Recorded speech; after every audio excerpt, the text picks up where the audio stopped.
যে অসুস্থ রাজনৈতিক ধারা এদেশে চালু করা হয়েছে সেখান থেকে আমাদেরকে বেরিয়ে আসতে হবে।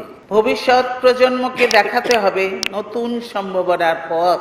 তিনবারের সাবেক প্রধানমন্ত্রী, গণতন্ত্রের আন্দোলনের আপোষহীন প্রতীক এবং বাংলাদেশের জাতীয়তাবাদী দল বিএনপির চেয়ারপারসন বেগম খালেদা জিয়ার মৃত্যুতে গভীর শোক ও দুঃখ প্রকাশ করেছেন অন্তর্বর্তী সরকারের প্রধান উপদেষ্টা প্রফেসর মোহাম্মদ ইউনূস। এক বিশেষ শোক বার্তায় প্রধান উপদেষ্টা লেখেন, বেগম খালেদা জিয়ার ইন্তেকালে জাতি আর এক মহান অভিভাবককে হারালো। এই বরেণ্য নেত্রীর প্রয়াণে তিনি ব্যক্তিগতভাবে গভীরভাবে শোকাহত ও মর্মাহত।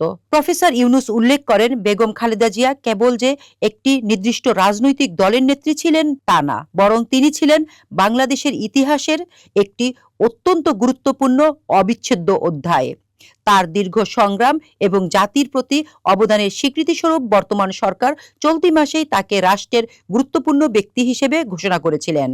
প্রধান উপদেষ্টা তার শোক বার্তায় বলেন, বেগম খালেদা জিয়ার বর্ণাঢ্য রাজনৈতিক জীবনের বিভিন্ন মাইলফলক তুলে ধরেন।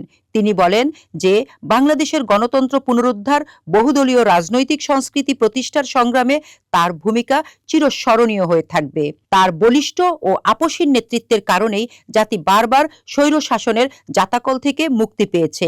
প্রফেসর ইউনূস বলেন, 1982 সালে স্বামী ও সাবেক রাষ্ট্রপতি জিয়াউর রহমানের মৃত্যুর পর একজন সাধারণ গৃহবধূ থেকে রাজনীতির মাঠে এসে তিনি ইতিহাস সৃষ্টি করেছেন।